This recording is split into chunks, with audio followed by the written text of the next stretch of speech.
तो एक बार और आपके अपने YouTube चैनल बोनकर मैथमेटिक्स में आप सभी दोस्तों का हार्दिक स्वागत करता हूं। एक और नया वीडियो लेकर के आपके बीच आया हूं और आज इस वीडियो में हम बात करेंगे 56,000 पदों की जो प्रक्रियाधीन भर्ती है उनको लेकर के।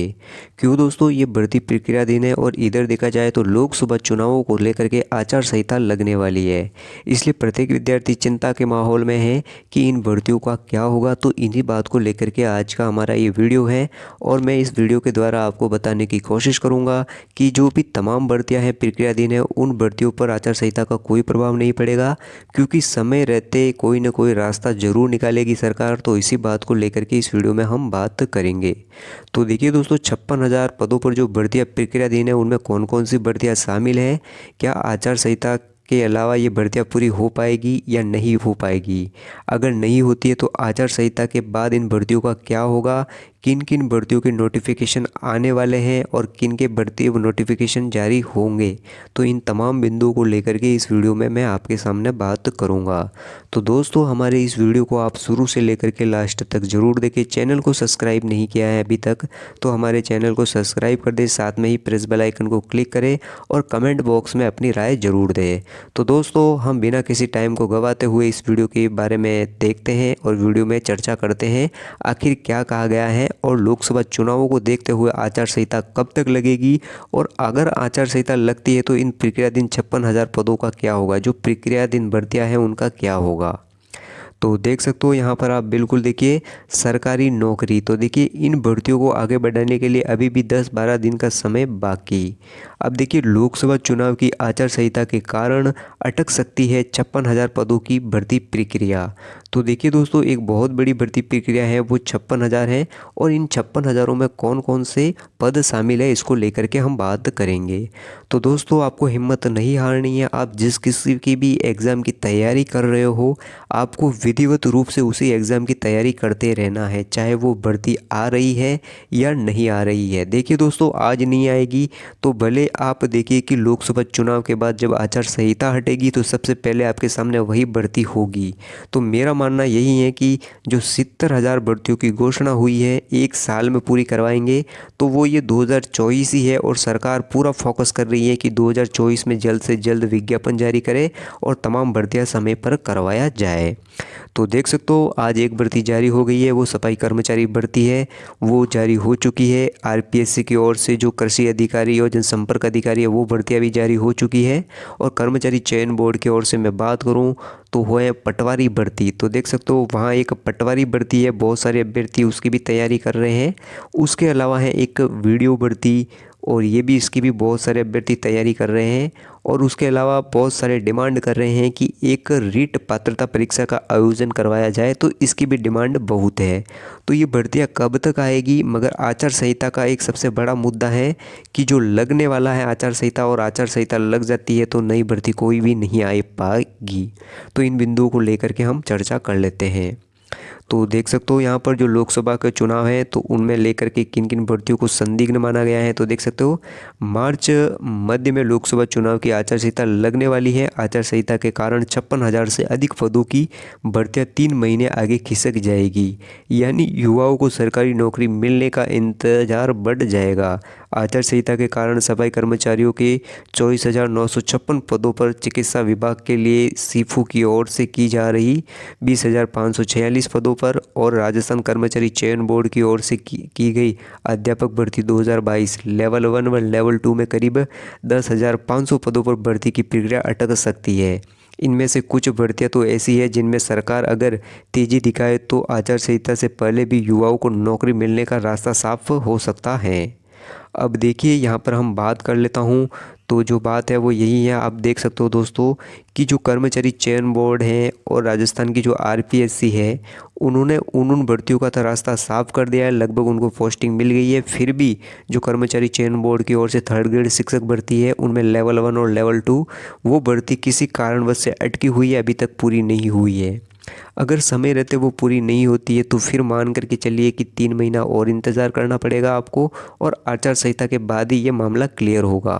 सफाई कर्मचारी की बात करूँ तो नोटिफिकेशन आज जारी हो गया है दोस्तों, बिल्कुल आप अब फॉर्म अप्लाई कर सकते हो और वो नोटिफिकेशन जारी हो गया है। तो हमने देखा ना कि इन एक एक भर्तियों को लेकर के सरकार ज़रूर रास्ता निकाल देगी, आपको अपनी तैयारी नहीं छोड़नी है।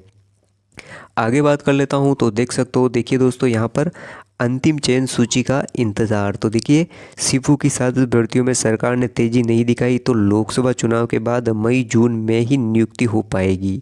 इन भर्तियों में ऑफिसर के 8,750 पद, एएनएम के देख सकते हो 4,847, लैब टेक्नीशियन के देखिए 2,190, सहायक रेडियोग्राफर के 1,178, ईसीजी टेक्नीशियन के देख सकते हो 246, डेंटल टेक्नीशियन के देखिए 151 और नेत्र सहायक के देखा जाए तो 117 पद शामिल है। इन भर्तियों की प्रोविजनल सूची जारी हो चुकी है, अब अंतिम चयन सूची जारी होनी है, इसके बाद ही उम्मीदवारों को नियुक्ति दी जाएगी।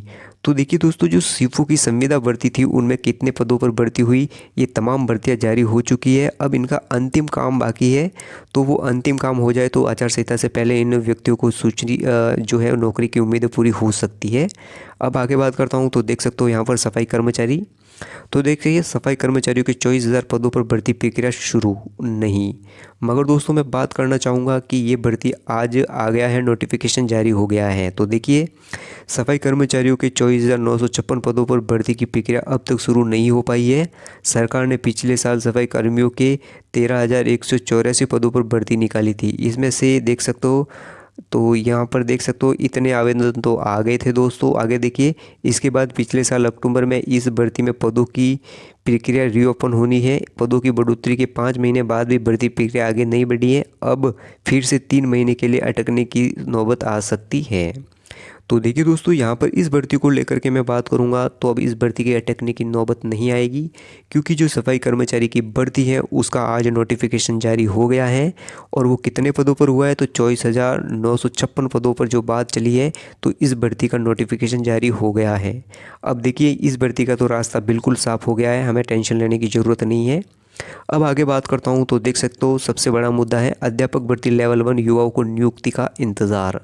अब देखिए ये भी आचार संहिता के लगते हुए पहले काम निपट जाए तो अच्छी है, बड़े स्ट्रगल कर रहे हैं ये भी। देखिए अध्यापक भर्ती 2022 में लेवल 1 के 21,000 पदों पर भर्ती निकाली गई थी, इनमें से अभी करीब 5,500 पदों पर नियुक्ति बाकी है।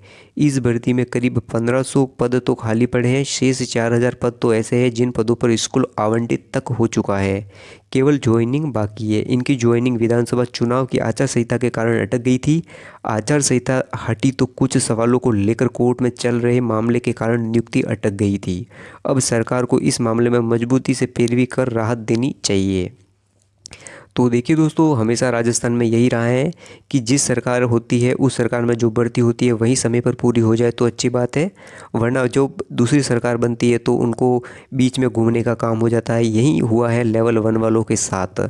अब देखिए जब इनका रिज़ल्ट आया था तब विधानसभा चुनाव थे तो समय पर पोस्टिंग नहीं मिली, जब सरकार बनी तो सरकार बदल गई। अब सरकार बदली तो कुछ प्रश्नों को लेकर के ये मामला कोर्ट में चला गया।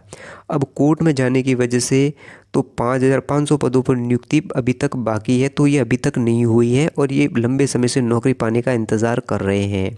अगर लोकसभा चुनावों को देखते हुए ये नियुक्ति समय पर नहीं हुई तो 3 माह और इनको इंतज़ार करना पड़ सकता है, ये बात सही है। बात कर लेते हैं लेवल 2 वालों की। तो देखिए दोस्तों, लेवल 2 में रिज़ल्ट जारी नहीं हो तो 3 माह खिसकेगा। अब देखिए अगर रिज़ल्ट जारी नहीं होता है तो ये भर्ती भी लोकसभा चुनावों को देखते हुए 3 माह आगे जा सकती है। तो देखिए मामला अध्यापक भर्ती 2022 में लेवल 2 में 27,000 पदों पर भर्ती निकली थी, लेकिन इनमें अभी तक करीब 22,000 पदों पर परिणाम जारी किया गया है। करीब 5,000 पद खाली पड़े हैं। इस भर्ती में भी कुछ सवालों को लेकर मामला कोर्ट में चला गया है, इस कारण खाली पदों पर परिणाम जारी नहीं हो पा रहा है। यह मामला भी जल्दी नहीं सुलझा तो बेरोजगार युवाओं का इंतजार बढ़ जाएगा। तो देखिए यहाँ पर हमने तमाम बिंदुओं को बात की तो एक ही बात नज़र आ रही है कि जितनी भी भर्तियां हैं वो लोकसभा चुनाव से अगर आचार संहिता लगने से पहले अगर इनको पोस्टिंग मिलती है तो अच्छी बात है, और अगर अटकती है और लोकसभा में आचार संहिता लग जाती है और नहीं होती है तो ये भर्तियाँ बिल्कुल 100% 3 महीने के लिए प्रभावित होगी और ये डेट इनको 3 महीने का इंतज़ार करना पड़ेगा। तो सरकारी नौकरी की सभी आस देख रहे हैं, सरकार लोकसभा चुनावों को देखते हुए इनके भर्ती का रास्ता बिल्कुल साफ कर लेगी, ताकि इनको वोट की जो लालसा होती है वो कहीं ना कहीं सरकार बेरोज़गारों को ज़रूर दिखाएगी और इनके भर्ती का जो रास्ता है वो बिल्कुल साफ करेगी। तो दोस्तों ये तो बिल्कुल मेरा वीडियो था जो आपके बीच लेकर के आया कि कितनी प्रक्रिया दिन बढ़ती है। अब देखिए हम नई भर्तियों को लेकर के बात करता हूँ। तो देखिए दोस्तों, सरकार आचार संहिता में किसी को ज्वाइनिंग नहीं दे पाती है, ये बात सही है, और उस हिसाब से देखा जाए तो ये 3 महीने के लिए अटक सकती है। मगर अगर आचार संहिता है और कोई विभाग भर्ती नहीं निकालना चाहे तो बिल्कुल नई भर्तियाँ निकल सकती है। तो आपको नई भर्तियों को लेकर के चिंता नहीं करनी है, नई भर्तियाँ कभी भी आ सकती है। पटवार और वीडियो जैसी भर्तियाँ बहुत जल्द देखोगे दोस्तों, आरपीएससी की ओर से फर्स्ट ग्रेड और लेक्चर भर्तियाँ भी बहुत जल्दी आपके सामने होगी। तो देखिए दोस्तों, जो 70,000 का आंकड़ा है वो मैं बार बार आपको याद दिला रहा हूँ। इस आंकड़े को माइंड में रखते हुए आपको अपनी तैयारी विधिवत रूप से तैयारी रखनी है, जिस भी एग्ज़ाम की तैयारी कर रहे हो वो। और देखिए दोस्तों, ये समय 2024 का ऐसा है कि जो भर्तियों से भरपूर है और आपके सामने एक से बढ़कर के एक भर्ती हर रोज़ नोटिफिकेशन जारी हो रहे हैं। अब आपको किस प्रकार से अपनी तैयारी करनी है, कैसे पढ़ना है, ये सब आपको डिसीजन लेना है दोस्तों। तो दोस्तों हमारे इस चैनल को शुरू से लेकर के लास्ट तक ज़रूर देखें। अगर अभी तक आपने सब्सक्राइब नहीं किया है तो सब्सक्राइब कर दें। जय हिंद, जय भारत।